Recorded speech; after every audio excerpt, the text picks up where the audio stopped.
Help me reach 1,000 subscribes. Support the video with a like and leave your thoughts in the comments. I read every comment. Thanks. I never imagined that a single moment could split my life into a clean before and after. 1 second. I was standing in the center of a crowded restaurant, heart racing, hands shaking around a small velvet box. The next, I was watching the woman I loved laugh at me like I had just told the dumbest joke of the night. My name is James, and until that evening, I believed public humiliation was something that happened to other people. Elizabeth and I had been together for 4 years. Not the flashy, social media kind of relationship, but the steady kind. The kind where you grocery shop together on Sundays, argue about paint colors, and fall asleep on the couch halfway through documentaries. She always said she liked how grounded I was, said I made her feel safe. I took that seriously. I worked hard, saved consistently, planned carefully. I didn't rush things. I waited until I was sure. That night was supposed to be special. I had reserved her favorite table weeks in advance. Close friends were there, a few co-workers she adored, even her sister, who had flown in unexpectedly. I thought it was fate aligning. I thought the universe was giving me a sign that this was the right time. When the dessert plates arrived, I stood up, cleared my throat, and felt every pair of eyes turn toward me. I didn't rehearse a speech. I spoke from the place where honesty lives.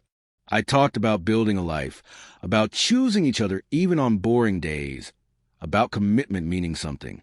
My voice cracked once, but I kept going. Then I knelt, opened the box, and asked Elizabeth to marry me. There was a pause, just long enough for my stomach to drop. Then she laughed. Not a nervous laugh, not a surprised one. A sharp, careless laugh that cut straight through me. She shook her head and said, "Oh my God, no. Are you serious right now?" The room went silent. Someone coughed. Someone else looked down at their plate. Elizabeth waved her hand like she was brushing off an inconvenience. "This is so embarrassing," she added, still smiling. "Sit down, James." I stood there for a second longer than I should have. Long enough to feel my ears burn, my chest tighten, my hands go numb. Then I closed the box, slipped it into my pocket, and sat back down. The waiter pretended not to notice. Our friends pretended to smile. Elizabeth leaned over and whispered, "We'll talk about this later." Like I was the one who had done something inappropriate. If this moment already feels unreal to you, tap like so this story reaches the people who need to hear it. Dinner continued as if nothing had happened. Elizabeth laughed at her friends, ordered another drink, and avoided looking at me. I barely touched my food. My mind kept replaying her laugh, over and over, louder each time. I told myself maybe I misunderstood. Maybe she panicked.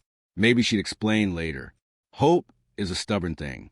On the drive home, the silence was heavy. I finally asked calmly what that was about. She sighed like I was exhausting.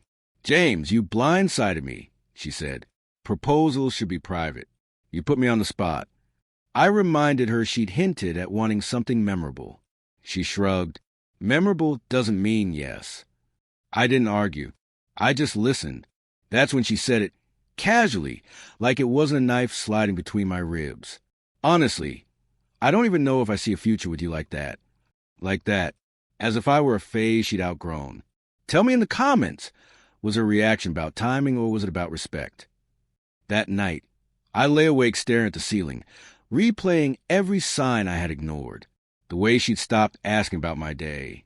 The jokes at my expense in front of others. The distance that crept in without warning.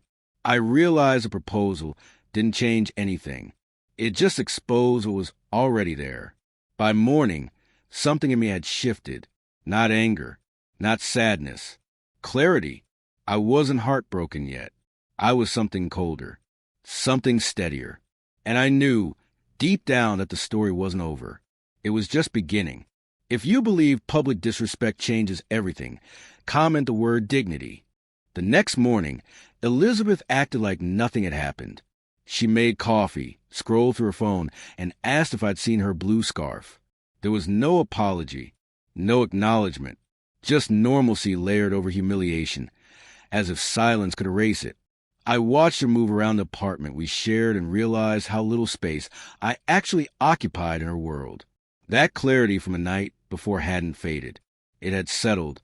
I told her we needed to talk. She rolled her eyes but sat down. I didn't raise my voice. I didn't accuse. I simply asked her why she laughed.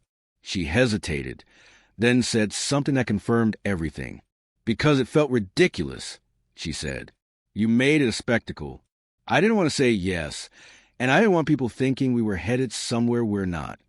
I asked her where she thought we were headed. She shrugged again. That shrug hurt more than the laugh. "I don't know, James. I'm not sure I want to get married. Maybe ever, and definitely not right now." That was the moment I stopped negotiating in my head. I didn't beg. I didn't try to convince her of my worth. I just nodded. I told her I needed space, and I meant it. I packed a bag and left that afternoon. Not because I wanted drama, but because staying would have meant accepting less than I deserved. I stayed with my brother for a week.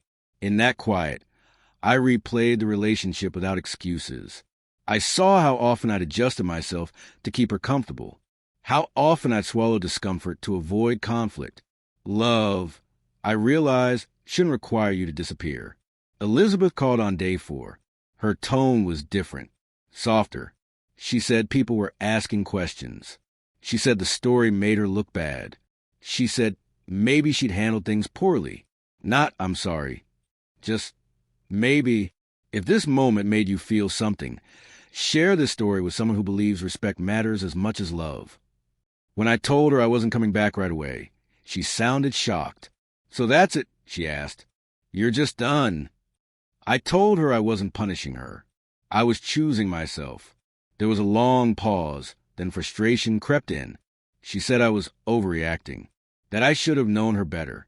That last part stuck with me. A few days later, I went back to the apartment to get the rest of my things. The ring box was still on the dresser, where I'd left it. She watched me pack, arms crossed. Before I left, she said, "You didn't even give me a chance to explain." I looked at her and said calmly, "You explained everything I needed to know in front of everyone." Walking out that door felt lighter than walking in, not because it didn't hurt, but because the confusion was gone. Pain I could handle. Disrespect I couldn't. Weeks passed. The story spread among friends. Some reached out to apologize for not speaking up. Others admitted they'd seen it coming. Elizabeth sent a few texts. I didn't respond. Closure doesn't always require conversation. Do you think James made the right choice by walking away, or should have stayed to work it out? Share your perspective below. Eventually, I sold the ring, not out of bitterness, but because it belonged to a future that no longer existed. I used the money to take a solo trip I'd always postponed. On that trip, I slept better than I had in years. I laughed without forcing it. I remembered who I was before I started shrinking. The truth is, I didn't lose anything that night in the restaurant. I gained something, self-respect. And once you gain that, it's hard to go back. If you've ever chosen dignity over comfort, type self-respect in the comments. For more stories like this, like the video, subscribe for real conversations about relationships and comment. Would you ever propose publicly after hearing this story?